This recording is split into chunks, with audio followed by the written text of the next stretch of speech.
Me, Grimlock, have blue head now. What's up, Transformers fans? I'm Mondo, and this is another Moonbase 84 transmission. And today I'm taking a look at the Transformers Generations Comic Book Edition Grimlock. But as always, before I do, if you could hit that like button, subscribe, and all that jazz, I would really appreciate it. Okay, let's dive into the comic book Grimlock. So obviously, here is the comic book Grimlock in his vehicle mode. He is a repaint of the Studio Series 86 Grimlock. We've gotten several repaints of that mold already, but hey, I think it's a fantastic mold, so what the hell. I have him with all of his accessories stored on him, so we're going to take them off, and they will come into play more so in robot mode. So we'll just ditch them. I just wanted to show, I mean, they don't look that great on him anyway, but I just wanted to show, yes, you could store them all on him if you so choose. So there we go.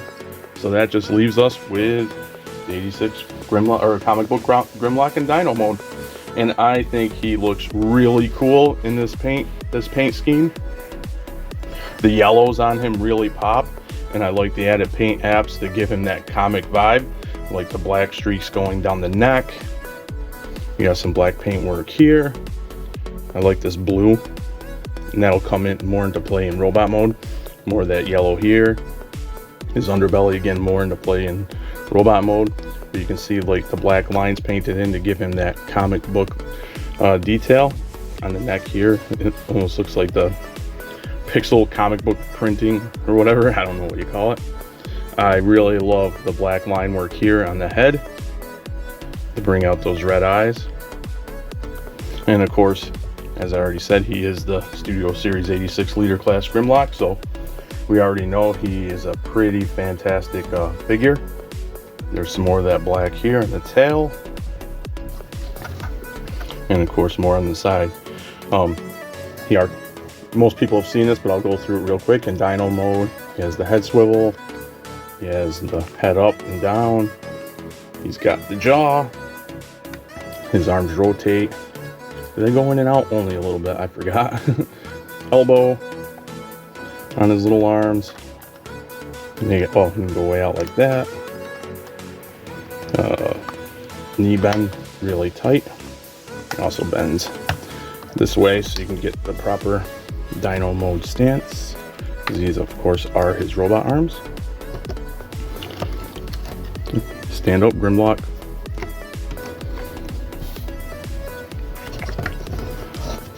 He looks funny that way. I was just showing you some of his posing because we've seen this a million times. The whole thing here is the comic book deco. Also, here he is with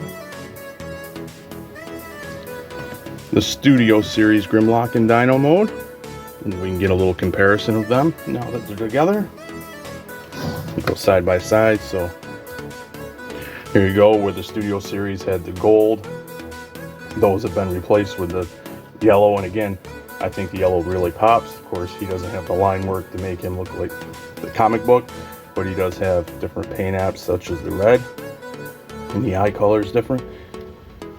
It's funny because, let's see, because of that extra paint work around his face, it almost looks, if you don't look close, it almost looks like a different head sculpt, but it isn't. Paint can do a world of difference, but of course, this was made to look like the G1 Grimlock, and this is the G1 comic Grimlock. I also have one more comparison in Dino mode, and that is the him here, the 2006 Classics Grimlock.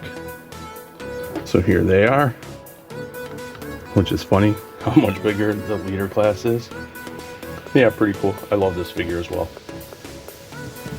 So the only thing left to do now is to transform this guy up in robot mode and take a look at the deco that the comic book version has for that mode. And also, before we get into robot mode, I wanted to show you the packaging he comes in, because it is the comic edition, so it's a special packaging. The front is really cool. It is the original issue of the first appearance of the Dinobots in the Marvel Comics. Really cool artwork from back in the day. And instead of like that little Marvel window, they got Takara Tomy with Prime, 40 years of Transformers, Grimlock, and now the Dinobots. I think that looks really cool. And on the side, you get some nice artwork from the comic. On the back, you get the figure, some more of the actual art from that issue. A nice picture of Grimlock in Dino mode. So yeah, really cool packaging. It is also Velcroed to give it like a premium feel. Nice little door, and inside you get some more of that comic artwork with a little write-up about Grimlock. So here's the comic book Grimlock in robot mode, and where I thought like his new paint deco really popped, the comic book deco really popped in Dino mode. It doubles up. It really pops in robot mode more so, in my opinion, and it's all because you get to see more of that yellow, very vibrant, and the blue. We get the blue head, fist, and the legs, and then they mix in some red for the hips. Of course, more yellow on the claws. This really striking to me, and it is a cool redeco based on the comic book. I think it looks fantastic. We'll get a little closer. There's that the blue head with the red eyes, and again that yellow really popping. Autobot logo, some black line work to emulate comic art. Again with the pixelation for like the printing process on his chest. Here. Just really nice.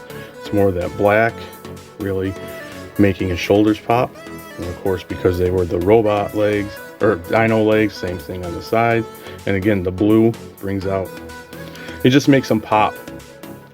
Just really, I don't know any other word for it. It just makes them really pop. It's striking.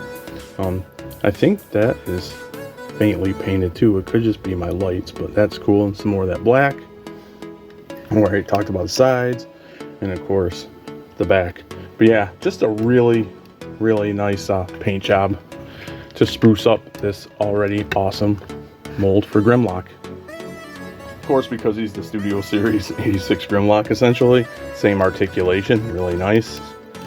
His arms go all over the place. You got the bicep, the elbows. Oh yeah, no wrist. I always forget that. No wrist. Oh yes, there is. This isn't my copy, and I haven't messed with my Studio Series 86 Grimlock. This is my buddy's. That's why I started in Dino mode, because he came in the box when he dropped him off for me to borrow for this review, and I figured I would start in Dino mode and transform to robot mode and put him back in the box. Of course, I always liked the head articulation that this Grimlock had. This mold, I should say. But yeah, I forgot because I haven't messed with mine. He does have wrist. Most of the time when I see the gap here from the folding in fist, my brain automatically thinks no wrist. I'm glad I'm wrong. And he's got the waist, and of course the leg, the knee, the thigh, and the pivot. So still really nice articulation. No surprise, same mold. We checked him out in Dino mode, we checked him out in robot mode, quickly ran through articulation for both, so the only thing left is the accessories. And he comes with the same blaster but that the 86 came with, Studio Series 86, but this time in gray. Really nice. He comes with 2 swords. Now I thought they're cast in red, nice red. You get some details, they're not painted or anything. And then this sword. Now I think I could be wrong, but I thought I read somewhere or saw a video or something where maybe some of these swords, or at least one, is for so you can give them to your Studio Series 86 Grimlock. I'll have to go back and check, but I think that's why there's 3. I also, for the accessories, 2 of them. I'm trying to remember which 2. I guess it doesn't really matter. But you can also plug them in like this, if I can see, and like this. I think that's how it is. Something like this. So he can kind of like Darth Maul. Or of course you can go one-handed with his gun. So yeah, I'm pretty sure I read somewhere one of these swords are supposed to be to give to the 86 Grimlock. And to finish off the accessories, which I thought was a really cool touch, because Grimlock is king, you get his crown cast in some nice gold, or gold paint, not gold plastic. And let's see, does it go on a certain way? Just like that to complete the look. Be Grimlock king. So I think that's really cool. So that is my look at the Transformers Generations 40th Anniversary Grimlock Comic Book Edition. A really nice use of the fantastic Studio Series 86 Grimlock mode, in my opinion. Again, I love the comic deco. It just works. The extra accessories are cool. The crown especially is really fun. And again, the paint just really pops and just gives him a unique look. And if you've never had a chance to experience this mold, this awesome Grimlock figure, then here's another chance. I have to get mine before they sell out. These Grimlocks tend to sell out pretty quickly because it is a really awesome figure no matter what color he's in. Yeah, really cool. It'd be awesome if they eventually gave us all the Dinobots in the comic edition treatment with the comic paint. That would be really cool. So far they have Shockwave, and I think they teased, I forget who they teased, but the Shockwave's out. But yeah, really awesome Grimlock. They are reissuing the Studio Series 86, so if this isn't quite your thing but you want that Grimlock and didn't get a chance to pick him up, you can wait until that happens. But yeah, really fun, really cool figure, especially if you're a Grimlock collector. With that being said, comment to let me know what you think about King Grimlock here. And as always, thanks for docking.